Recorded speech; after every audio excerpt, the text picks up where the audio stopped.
he is none other than our honorable principal, sir. Our honorable principal, sir. Really blessed, we feel really blessed to have principal like him. And with thankful heart, I would like to invite sir to kindly congratulate and bless our students with their golden words. I request you, sir, to please I request everyone to please welcome sir with a beautiful smile and a big round of applause. You're welcome, sir. Very good morning, one and all present in this beautiful virtual planned mindfulness summer activities. I think Vikram sir certainly will love to see the leaders growing up. For the leaders, something has been planned.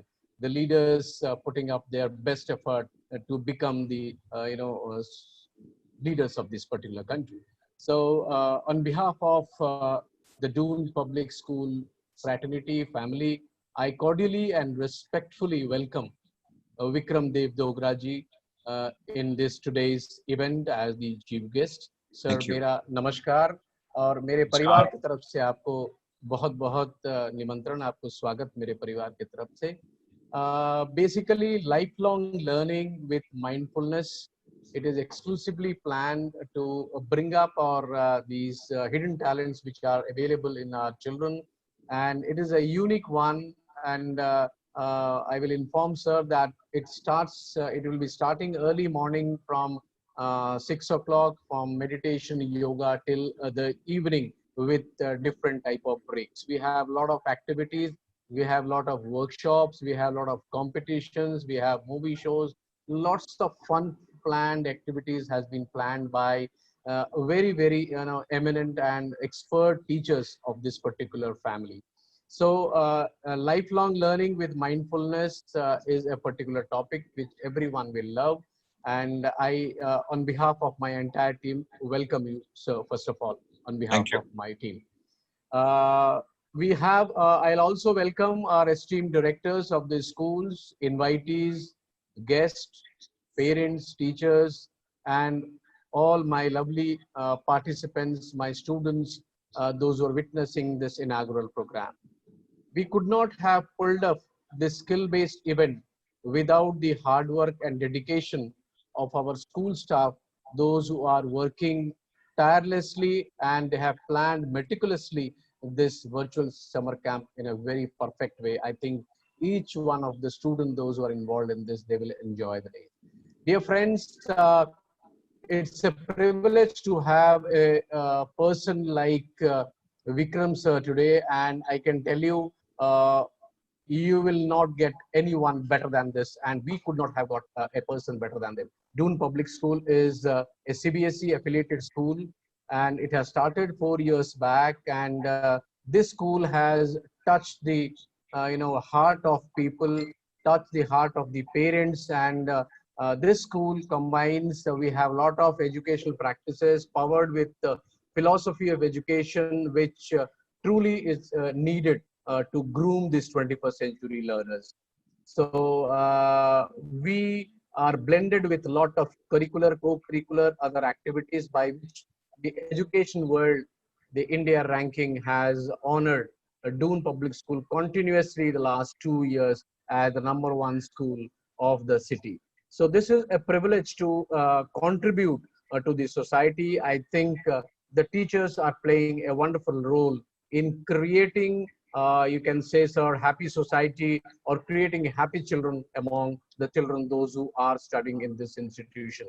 And dear friends, let me, if at all, I brief the today's chief guest, and he is a person with a lot of caliber, and I think Major General Vikram Dev Dograji, till when I came to know, he is a outstanding personality which has a zeal of bringing up everyone, or bringing up the talent in everyone's view, in everyone's body, mind, and soul.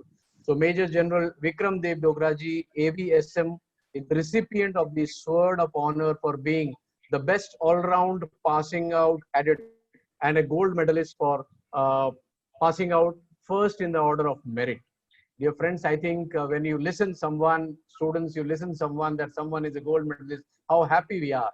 So he was also judged the best cadet in the marching, physical fitness, and shooting. He was commissioned into the Horse, a cavalry regiment in 1981. He has commanded the Pune Horse 180 Armored Brigade on the Western Front and an infantry division part of the Strike Corps. He has participated in a number of cycling events and has cycled from Leh to Chandigarh, Leh Ladakh to Chandigarh over 5 of the highest mountain passes ranging from 13,400 to 17,600 feet, as well as the northeast of India from Sela Pass at 14,000 feet to Bunalala at 15,400 feet on the Chinese border. Friends, teachers, a motivational and TEDx speaker. He is not only an army man, not only who takes care of the entire country when we are in need. He is a motivational and a TEDx speaker. He leads by personal example and completed Ironman Austria at the age of 58 in 14 hours and 21 minutes on 1st July 2018 to become the first serving Indian Army officer and the only general in the world to do so. Again, I repeat, he is the only general to do so. This is very, very important. You need to understand. On 28 July 2019, he once again took on the Ironman competition at Germany and battled his own time by 41 minutes, completing the grueling race in 13 hours and 40 minutes. In Goa, on 20th October 2019, he participated in the Ironman 70.3 and came first in his category and also selected for the Ironman Championship to be held in New Zealand, which is going to be held in November, which was supposed to be held in November 2020. I don't know whether it is going to happen now or not, sir will speak. He was also awarded Ati Visisht Seva Medal, AVSM, on 19th March 2019 by the Honorable President of India to recognize the distinguished service of an exceptional leader and exceptional order. So, dear friends, we have an very, very eminent personality with us today. I think it's a entire privilege for the entire team of Doon family to have Major General Vikram Dograji, sir. Sir, I welcome you heartily to this particular forum. Thank you. Thank you. Thank you very much, sir, to the school. I think my kids, my parents, my teachers will be blessed by listening to you today. Thank you very much. And Pleasure. I wish all the participants, which the event is going to start today. Today is 15th of June. It will continue till 27th of June, sir. I think a lot of activities has been planned, and I wish all the participants, those who are participating in your competitions, you are taking part in various workshops, seminars.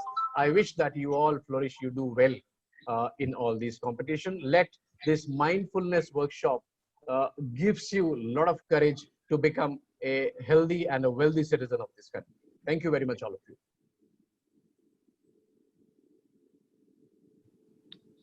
Thank you so much, sir, for the wonderful words. Now, I would like to apprise you all with the summer camp schedule. For that, I request Ritika ma'am to please share the slides.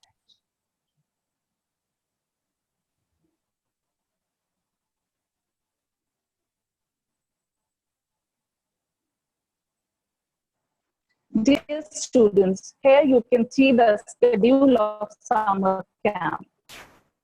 Now, I would like to apprise you about the schedule.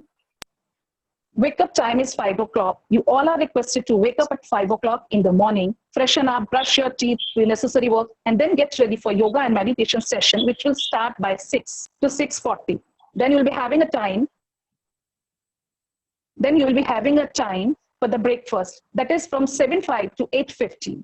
After that, there will be a workshop by the eminent personality all over the country at 9 o'clock from 9 to 10 a.m. Then there will be 2 group activities, Group A, Group 1 that is for class 1 to 5th, and Group 2 that is for class 6 to 11th. We will be having these 2 activities which start at 10:15 and which will end by 12. The first activity will be from 10:15 to 11, and the second activity will be from 11:15 to 12. You'll be getting 15 minutes to arrange your material for the next activity. Then there will be lunchtime. It is at 1 o'clock. After that, you can take a nap. Then again, freshen up, get ready, and then get ready for the Talentine competition, which will start by 3 and will end by 4, where you'll get the chance to show your talent. And then there will be a relaxing time of a movie show, which will be from 6 to 6:30. This is all about your activities, your schedule for a summer camp. Thank you so much, Ritika ma'am. Now I request you to please share the video.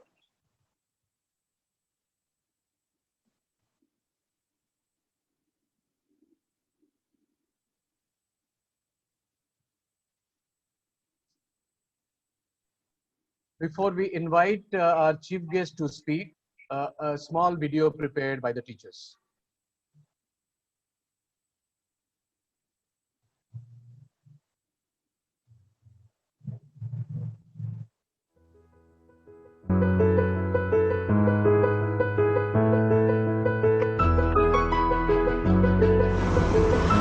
Our greatest weakness lies in giving up.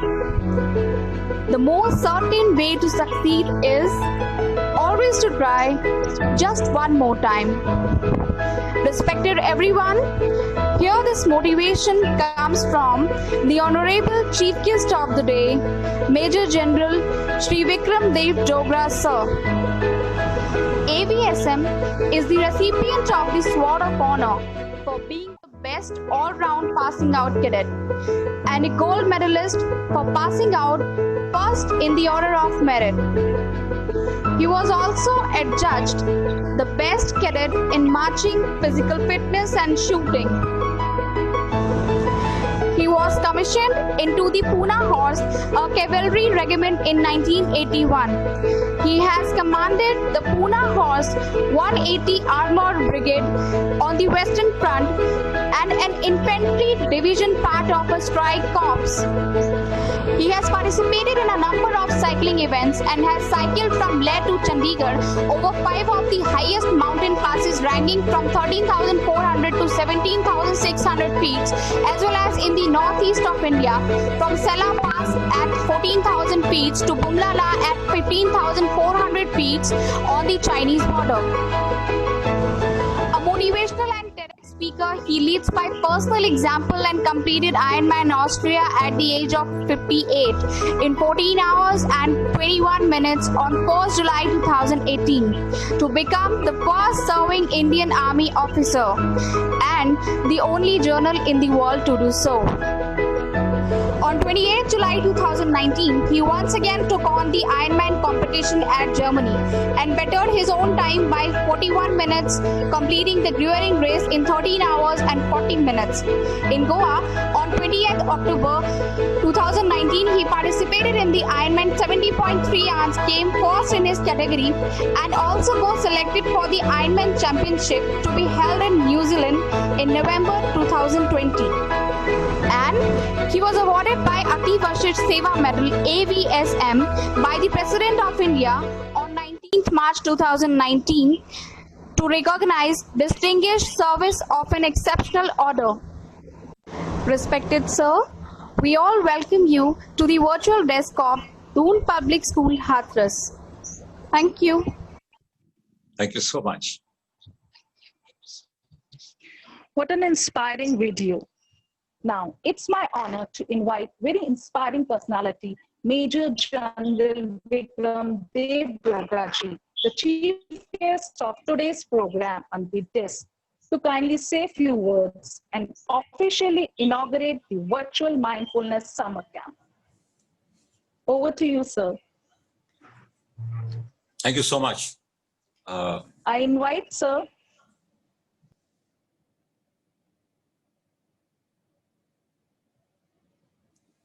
Can I go on or? Yes, sir. At the outset, I want to compliment the principal and the entire staff of Doon Public School for this unique initiative that they have taken, in this time, which is so trying, this time of SARS COVID-19, where we are all caught into our houses. And I think this initiative is going to go a long way in grooming your children and getting them out of the dullness and the monotony of being, some people consider to be trapped in the houses. So my compliments to the school management and to each one of you who have set up such a good routine and so inspiring routine where, you know, children will be occupied for a variety of events throughout the day. I wish when we were young, you know, something like this had been done. But because of the present situation and the way you have adapted, adaptability is what comes to the fore, you know. When you can adapt to present situations, it makes things even more better. And while I'm at the job of trying to talk to your very learned staff and the students here, I want to share a few things which I feel may be important for children to understand. Now, when you are in this environment where you're going to be home, where, of course, in these 12 odd days, the school will put you through the summer camp. But before and after that, and throughout the rest of the time that you are there, you must spend this time and consider it to be a God-sent opportunity to do things which you have always wanted to do, but you never had the time because life is so busy. You had school classes going on, you had other commitments, extracurricular activities. So this time must be utilized for that. And one of the things you must think of is, what is your dream in life? Where is it that you want to see yourself maybe 20 years later, maybe 40 years later, depending upon how far you can look at yourself. Now, when I say that, I am talk of aspirations, of what you want to be, not what your parents want you to be, what you want to be. And I will also take this opportunity to try and share some tips on how you can get your dream or how you can make your dream come true. And these are simple methodology, simple techniques, which I have experienced and utilized in my life, and I found them to be very, very effective. And I want to tell you that the only thing you need to know about following your dream or making your dream come true is two things. Firstly, you must be very clear in your mind what your dream is. There must be clarity. You can't be confused that you want to be a pilot, you want to join the army, you want to be a politician, you want to be a business person. You have to decide where you want to go. So that clarity can only come from within you. Of course, depending upon how grown up you are or how well you know what you want, you can always seek your parents' advice. But I also want to tell you, and there'll be some children out here who will find that they want to do something, but their parents want them to do something else. There is a conflict in the aspirations between the parents' aspiration and the child's aspiration. And this situation is not uncommon. If any parents are listening in, then my advice to them, and if they are not, I will request the school to somehow try and pass it on to the parents, that they must forego their aspirations for the children against what the children want to do if there is a conflict. So it's the children's aspirations which must be taken into account. And for that, I'm trying to tell the children, you must be clear where you want to go. It's like, you know, if you have a GPS and you don't give a destination to the GPS cannot give you any direction. So unless you know where you want to go, you cannot be moving towards it. So that's the first point. And the second thing you must always be sure of is that you have the ability to reach where you want to go. Don't let anybody tell you that you will not be able to get your dream, or you will not be able to do it, or you don't have the capability, or that you are too young, or you are too old. So you must have self-confidence.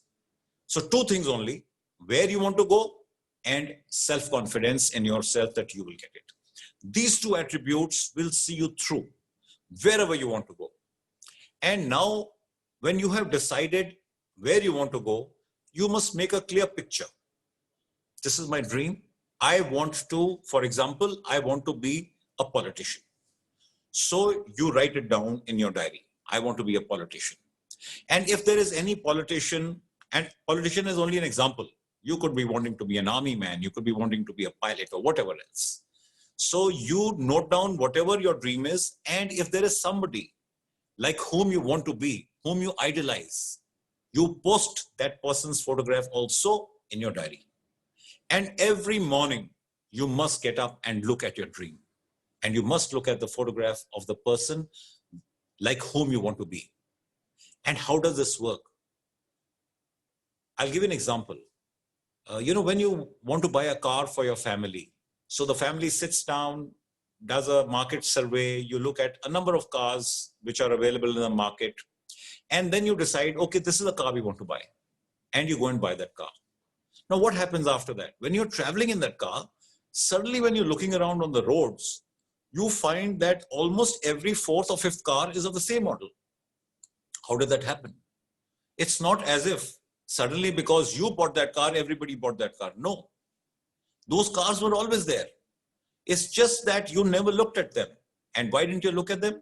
Because that model was not in the forefront in your mind. In the same manner, if your dream is not refreshed every day in your mind, if it is not in the forefront, your mind and your body will not move towards getting you closer to it. So subconsciously, when it comes to the front, when you look at your dream every morning, when you look at the kind of person you want to be, automatically your mind and body starts working to getting you there.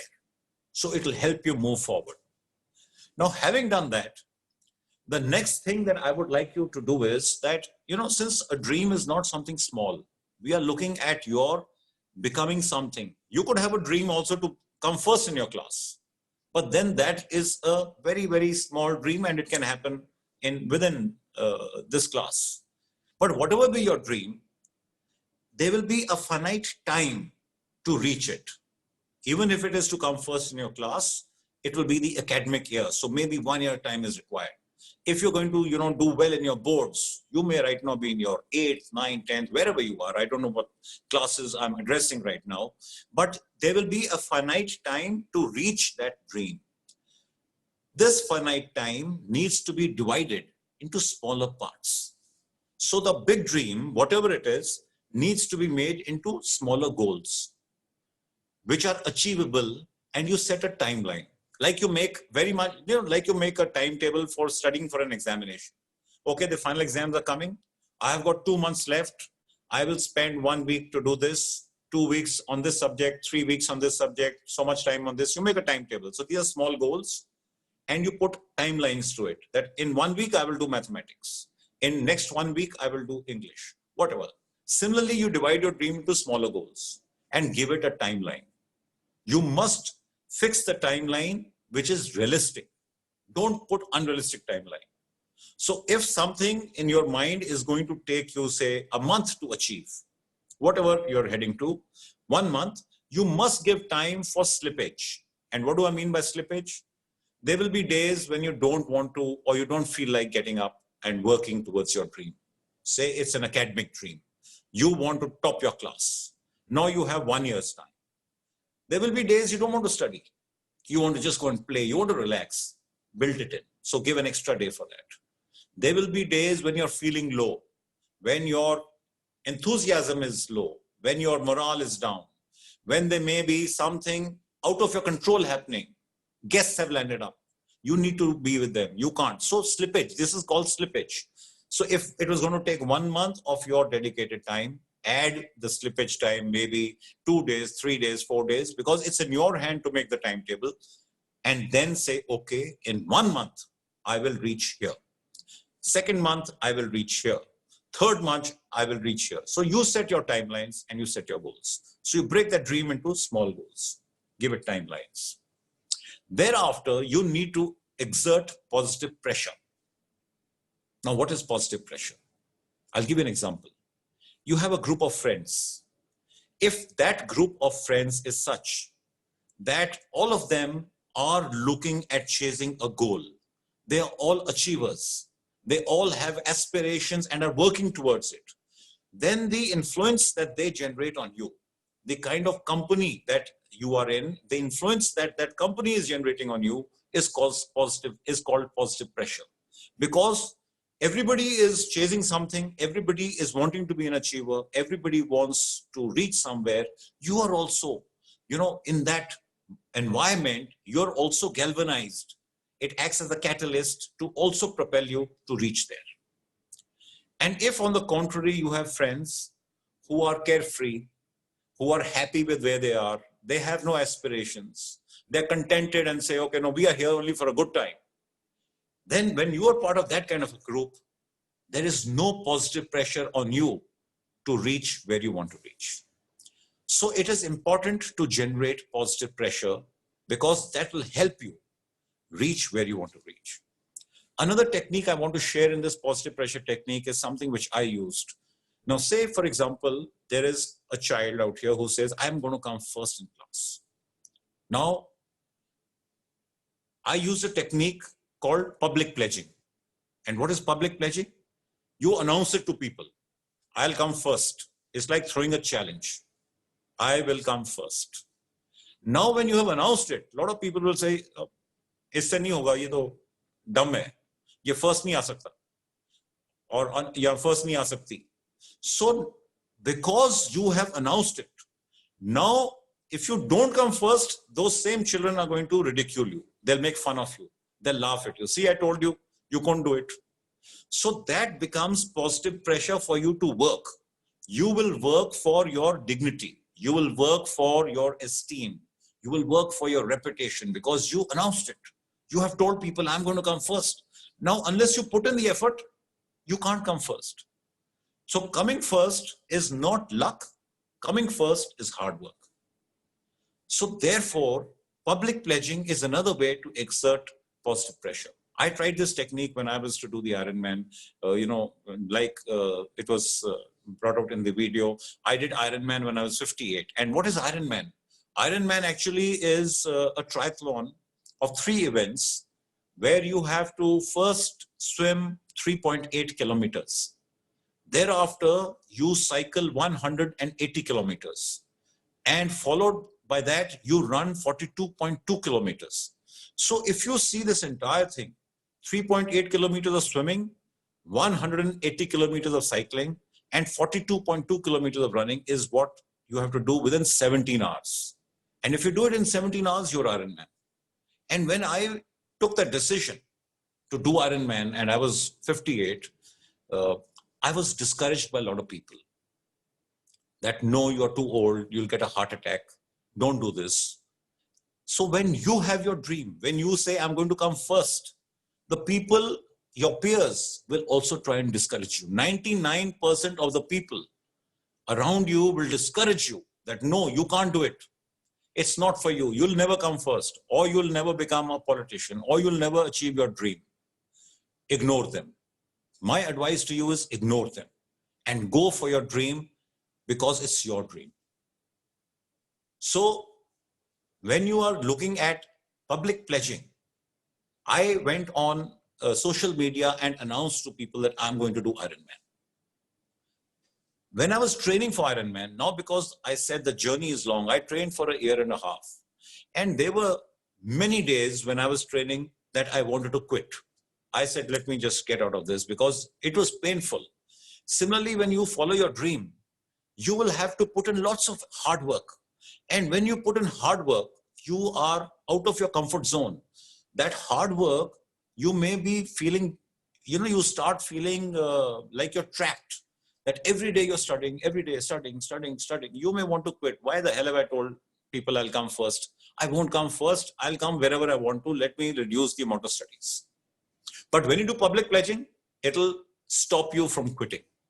So I wanted to quit every day I was training, but because I had announced it to people, just to maintain my honor, I did not quit. So try this technique of positive pressure. The next thing I want to tell you is that during your journey, there will be things that you are doing which you are not happy doing, or you're not used to doing, or when you do them, they will need effort, special effort. So there is something called the 21-day rule. And what is the 21-day rule? If you do something consecutively for 21 days, it becomes a habit. So for people, like you were just told in the video for your virtual camp that you will wake up early in the morning. I'm sure all of you are used to waking up early, but are not happy waking up early. Because people want to, I as a child was never happy waking up early for school. So I'm sure things have not changed since then. But if you make it a habit to wake up early by doing it consecutively for 21 days, then on the 22nd day, automatically the body wants to do whatever you have been doing to do the habit. And this is only an example. There will be many other things that you will have to do in your dream. So try and follow the 21-day rule. That is, you do it consecutively for 21 days. And on the 22nd day, you will automatically want to do it. The mind wants to do it. The body wants to do it. So the 21-day rule is an effective technique. And the last thing I want to share with you about this dream is that you must also be prepared to fail. You have decided you want to come first. That is your dream. All dreams don't come true. So you should know that. And because you know that, you are also prepared for that. You may not come first. After putting in all the effort, you may not come first. And if you are not prepared, then you will be brokenhearted. You will be absolutely upset. So I know a lot of people who say that I have given up my dream because I faced a setback.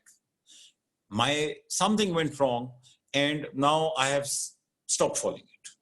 So if you are prepared for it, then that situation will not arise. And during this journey, whatever is your dream, whether it's a 1-month journey, whether it's a 1-year journey, whether it's a 10-year journey of your dream, remain positive, remain focused. You have to commit yourself and decide that this is my dream. You have the self-confidence, so you know where you're going. You have the self-confidence that you can do it. Having done it, you have to commit yourself. That means dedicate your energies to it. Keep the focus. And there will be people around you. Don't compete with them. Compete only with yourself. It should be, you have set your timeline, your goal and your timeline. That should be the competition to finish it in the time that you have laid down. Not do it how fast or how slow your friend or other people are doing it. So compete only with yourself. And in this entire thing, the most important aspect is hard work, perseverance. I have experienced that if you were to give a percentage to any success, 70 to 80% is attributable only to one effort, and that is hard work. 70 to 80% is hard work. And 20 to 30% is good luck. Now the good luck part, the 20 to 30% of good luck is not in our control. You could be lucky on a day. You could be lucky in an event. You could be lucky at a certain time in your life. But it's not for you to decide whether you're lucky and when you're lucky. But the 70 to 80% of the hard work is in your hands. And that is perseverance. So if you work hard, with working hard, you've heard that saying, the harder I work, the luckier I get. So the harder you work, the more the chance of success. And they say, no, he's lucky. He got it because he was lucky. He became lucky or she became lucky because of the hard work and not because of some unforeseen luck which is hanging around. So perseverance is the key to every aspect in our lives, whether it is a relationship, whether it is an occupation, whether it is a hobby, whether it's a sports field, with anything. If you work hard and you commit yourself and focus on it, it will come true. And here I want to give you an example of flowing water. When you have a stream of water which is flowing, and you put your hand in that flowing stream, you don't feel anything except a soft caress of the water on your hand. Now, what happens when you try and block that flowing water? You put your hand in front and you block it. The water stops. It comes and rests against your hand. The flowing water stops and it starts to rise. And it rises till it goes over the obstacle that was your hand and starts to flow again. If you put a boulder or a rock in the stream, it goes around it. So you have to behave like a stream of water. A stream of water perseveres. You block it, it doesn't get agitated. It comes hot and it waits and it rises and it goes over. So it has got patience. And you have to have patience. So two things, hard work and patience. Why patience? Because when you put in the hard work, the results are not going to show overnight. It's not as if you started studying today and tomorrow you will start coming first. No. It'll take time. So you must understand that it will take time. And that is why you must have patience. So you have to speak to yourself. I have started. I am now working on a time plan.